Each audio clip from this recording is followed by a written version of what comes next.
Tamizhadiyan UK சொந்தங்களுக்கு அன்பான வணக்கம். இது ஒரு அவசரமான வீடியோ. அவசரமாக வந்த ஒரு முக்கியமான செய்தியை உங்களுடன் பகிர்ந்து கொள்வதற்கான வீடியோ.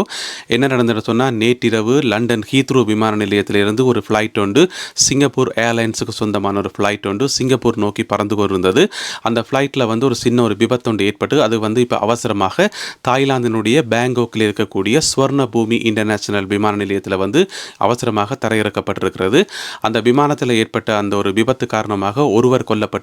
30 வரையான ஆட்கள் காயமடைஞ்சிருக்கணும். அது என்ன வகையான விபத்து என்று சொன்னால், இப்போ விமானம் கீழே விழுந்தோ அந்த மாதிரியான விபத்து இல்லை. உங்களுக்கு தெரியும், டர்பியூலன்ஸ் என்று சொல்லப்படும். அந்த விமானம் போய்கொண்டிருக்கக்குள்ள இருந்தா போல கடகடண்டு ஆடும், அந்த குலுக்குப்படும் பயங்கரமாக. அதைத்தான் டர்பியூலன்ஸ் என்று சொல்கிறது. எனக்கு சரியான தமிழ் பதம் எனக்கு தெரியலை. ஒரு அதிர்வு, ஒரு குலுக்கல் அந்த மாதிரி சொல்ல முடியும். என்ன நடக்கும் சொன்னால், அப்படியான ஒரு விபத்தில் 30 பேர் காயமடைஞ்சு ஒருவர் ஃப்ளைட்டுக்குள்ளேயே கொல்லப்பட்டிருக்கின்றார், இறந்திருக்கின்றார்.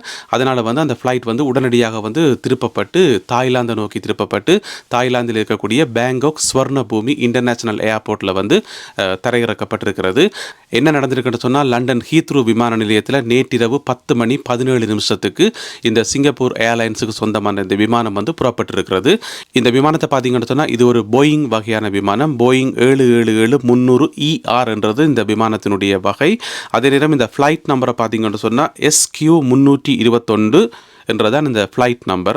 Flight number SQ321.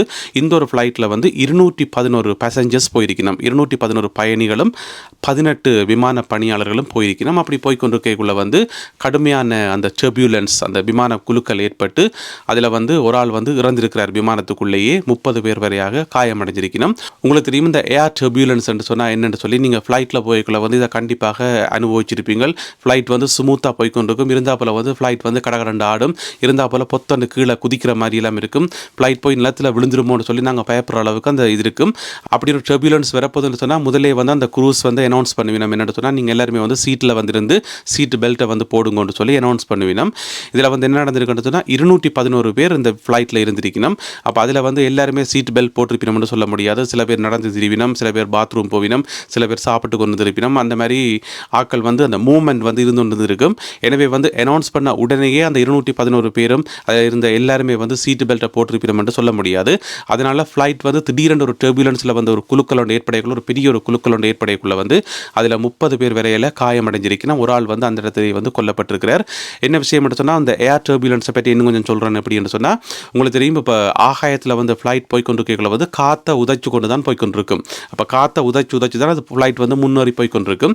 இருந்தால் பார்த்தீங்கன்னு சொன்னால், ஆகாயத்தில் சில இடங்களில் ஒரு பெரிய இடத்துல காற்று இல்லாமல் இருக்கும்.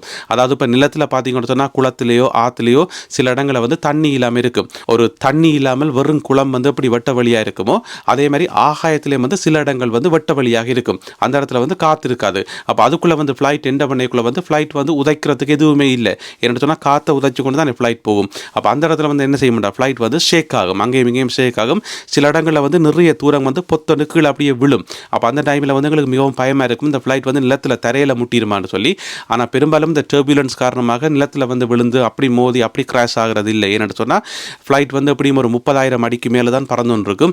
அங்கேருந்து ஒரு குறிப்பிட்ட தூரம் தான் கீழே விழுமே தவிர பெரிய அளவில் தரையில் எல்லாம் விழாது. அந்தளவுக்கு வாய்ப்பே இல்லை. ஆனால் இதில் பார்த்தீங்கன்னு சொன்னால், இந்த ஃப்ளைட் நேற்றிரவு போய்கொண்டு வந்த இந்த ஃப்ளைட் 37,000 அடி உயரத்தில் பறந்துண்டு போய்கொண்டு இருக்குது. அப்போ தான் இந்த டர்பியூலன்ஸ் வந்திருக்குது. அதில் 6,000 அடிக்கு கீழே விழுந்திருக்குது. 6,000 அடின்னு சொன்னால் கிட்டத்தட்ட 1830 மீட்டர். 1830 மீட்டர்னா நீங்கள் யோசிச்சு பாருங்கள், கிட்டத்தட்ட 1.2 1.3 மைல் வரும். யூகே கணக்கில் நாங்கள் பார்த்தோம் சொன்னால், அந்த மைல் கணக்கில் பார்த்தோம் சொன்னால் 1.2 1.3 வரும். என்னால் அவசரமாக கணக்கு பார்க்க முடியலை. அந்தளவு மைல் தூரத்துக்கு கீழே ஃப்ளைட் விளையக்குள்ளே கட்டாயம் காயங்கள் ஏற்படுறதுக்கான வாய்ப்புகள் நிறையவே இருக்குது. அதனால் இந்த குறிப்பிட்ட ஃப்ளைட் இப்போ அவசரமாக தாய்லாந்தினுடைய பேங்காக் ஸ்வர்ண பூமி இன்டர்நேஷனல் ஏர்போர்ட்டில் இறக்கப்பட்டு அந்த பாதிக்கப்பட்டவர்கள் காயமடைந்தவர்களுக்கான சிகிச்சைகள் இப்போ அவசரமாக வழங்கப்பட்டு கொண்டிருக்குது. யூகே டைம் இன்று காலை 8 மணிக்கு இந்த ஃப்ளைட் தரையிறக்கப்பட்டதாக ஒரு செய்தி சொல்லுது. அதே நேரம் யூகே நேரம் காலை 9:45க்கு தரையிறக்கப்பட்டதாக இன்னும் ஒரு செய்தி சொல்லுது. இப்போ அவசரமாக பிரேக்கிங் நியூஸ் வந்துருக்கிறதால ஒரு சில தகவல்கள் முன்னுக்கு பின் முரணாக இருக்கும். அது பெரிய பிரச்சனை இல்லை. ஆனால் 30 பேர் காயமடைஞ்சிருக்கணும். ஒருவர் கொல்லப்பட்டிருக்கிறார். இதில் கொல்லப்பட்டவர் எந்த நாட்டை சேர்ந்தவர், எந்த நாட்டு பயணி என்று சொல்லி எந்த விவரமும் இல்லை. அதே நேரம் காயமடைஞ்சவர்களுடைய விவரம் இதுவரை தெரிவிக்கப்படையில. எனவே இந்த ஃப்ளைட் நம்பர், ஃப்ளைட் யூகேலிருந்து டேக் ஆஃப் ஆன நேரம் இதுகளை வச்சுக்கொண்டு இதில் உங்களுடைய சொந்தக்காரர்கள், உங்களுக்கு தெரிந்தவர்கள் யாராவது பயணம் பயணம் செய்தார்களா, நேற்றிரவு லண்டன் ஹீத்ரூவில் இருந்து சிங்கப்பூர் நோக்கி போன சிங்கப்பூர் ஏர்லைன்ஸில் பயணம் செய்தார்களா இல்லையான்றதை நீங்கள் மேக் ஷோ பண்ணிக்கொள்ளலாம். அதே வேளையில் இந்த காயமடைந்தவர்கள் மற்றது கொல்லப்பட்டவருடைய விவரம் வந்து இன்னும் சற்று நேரத்தில் வெளியாகும் என்று சொல்லப்படுது. அந்த ஃப்ளைட் நம்பரை நான் திரும்ப ஒருக்கா சொல்கிறேன், உங்களுக்கு உதவியாக இருக்கும். SQ321 தான் அந்த ஃப்ளைட்டினுடைய நம்பர், SQ321. எனவே உங்களுடைய உறவினர்கள் அல்லது உங்களுடைய நண்பர்கள் யாராவது நேற்றிரவு ஹீத்ரூ விமான நிலையத்திலிருந்து சிங்கப்பூர் நோக்கி போனார்களா என்றதை நீங்கள் மேக் ஷோ பண்ணிக்கொள்ளுங்க. அதே வேளையில் இன்னும் ஒரு முக்கியமான தகவல் உண்டு. இப்போ நீங்கள் பார்த்தீங்கன்னு சொன்னால் இந்த டர்புலன்ஸ் காரணமாக பெரிய அளவில் வந்து விபத்துக்கள் ஏற்படுறது, இந்த அளவுக்கு காயங்கள் ஏற்படுறது வந்து பொதுவாகவே குறைவு. எனவே பயப்படுற அளவுக்கு எதுவுமே இல்லை. இருந்தாலுமே கூட அப்பப்போ இந்த மாதிரி சம்பவங்கள் நடக்கும். பொதுவாக வந்து ஒரு 100 மீட்டர் 150 மீட்டர் அந்த மாதிரி தான் இறங்கி ஏறுமே தவிர ஃப்ளைட்டுகள் இந்த மாதிரி 1830 மீட்டருக்கு வந்து கீழே விழுதுன்னு சொன்னால் இது கொஞ்சம் ஒரு மேஜர் இன்சிடென்ட், ஒரு பெரிய ஒரு விபத்துன்னு தான் நாங்கள் சொல்ல முடியும். ஏன்னு சொன்னால் எல்லா டர்புலன்ஸையும் நாங்கள் எடுத்து பார்த்தோம்னு சொன்னால் இந்த அளவுக்கு பெரிய அளவில் ஹிஸ்ட்ரியில் எதுவுமே வந்த மாதிரி தெரியல. ஸோ இது ஒரு முக்கியமான நிகழ்வாக பார்க்கப்படுது. அதோட இன்னொரு முக்கியமான விஷயம் என்னென்னு சொன்னால், இதே மாதிரி பிரிட்டிஷ் ஏர்வேஸுக்கு சொந்தமான ஒரு ஃப்ளைட் உண்டு.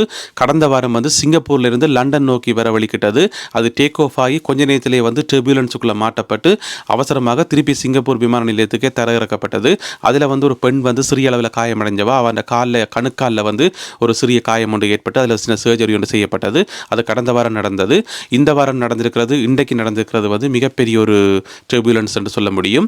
இந்த விபத்து தொடர்பாக மேலதிக தகவல்கள் எதிர்பார்க்கப்படுது. இது ஒரு பிரேக்கிங் நியூஸ் என்படியால் இந்த டைமில் நான் இந்த வீடியோ வந்து போஸ்ட் பண்ணுறேன். இது தொடர்பான மேலதிக தகவல்களை தமிழடியான் UK தளத்தில் வெளிவருகின்ற வளமையான வீடியோ மாலை 6 மணிக்கு வெளியாகும். அந்த வீடியோவில் வந்து மேலதிக தகவல்களை உங்களோட நான் பகிர்ந்து கொள்வேன். எனவே காத்திருங்கள், மாலை 6 மணிக்கு வெளியாகின்ற அடுத்த வீடியோவில் மேலதிக தகவல்களை உங்களோட நான் பகிர்ந்து கொள்வேன். மீண்டும் சந்திப்போம். நன்றி, வணக்கம்.